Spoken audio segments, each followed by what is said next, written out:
Thank you, Chair. My question is for the Honourable Lisa Raitt. And in 2022, RBC released a report entitled 92 to 0, How Economic Reconciliation Can Power Canada's Climate Goals. The report noted that achieving net zero, and I quote, would rely heavily on vital sources of capital held by Indigenous nations. RBC estimates Canada needs roughly $2 trillion in capital over the next 25 years, much of it from Indigenous sources or unlocked by Indigenous partnerships, including ownership. The report notes that the Indigenous lands hold vast resources to green energy systems, including 56% of advanced critical mineral projects. With the urgency of economic development, if the government looks at prioritizing some critical mineral projects involving Indigenous lands by way of meaningful engagement and consultation, I can see substantial opportunities for Indigenous self-determination.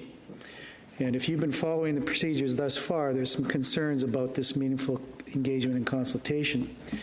So I'm looking for some advice on behalf of the Indigenous partners. Do you have a recommendation for Indigenous partners as to an engagement strategy to get the table set and proactively flip that table and invite the government to the table to lay out their engagement expectations of the government? Much, Senator. I will say that in my day job at CIBC, I was very proud to be part of a team that worked on behalf of the Haisla Nation on Cedar LNG, where we helped them find the financing to be the majority owner of Cedar LNG. And that was a very fulfilling experience. But I know a little bit about what it's like to try to get to a yes in terms of deals.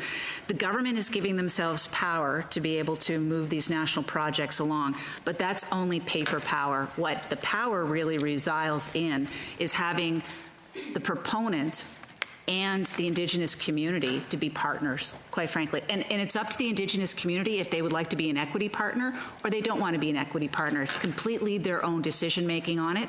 But even if you have this national priority designation, without having the meaningful cooperation and participation and partnership of an Indigenous community, it's going to be very difficult for a board to give you that final investment approval, quite frankly, because it's always going to be that part. So as the First Nations Major Projects Coalition Chair Charlene Gale says, you know, you need to have us along because we are going to actually make it a lot easier along the way. So regardless of what is said here in the Act, the onus is still going to be on companies and proponents to make sure that they do what is needed to be done, and that is to work with, obtain the consent, partnership, advice of the First Nation community as they go through their process. It doesn't happen without them. All roads to resources, to quote J.P. Gladue, all roads to resources go through Indigenous communities in this country.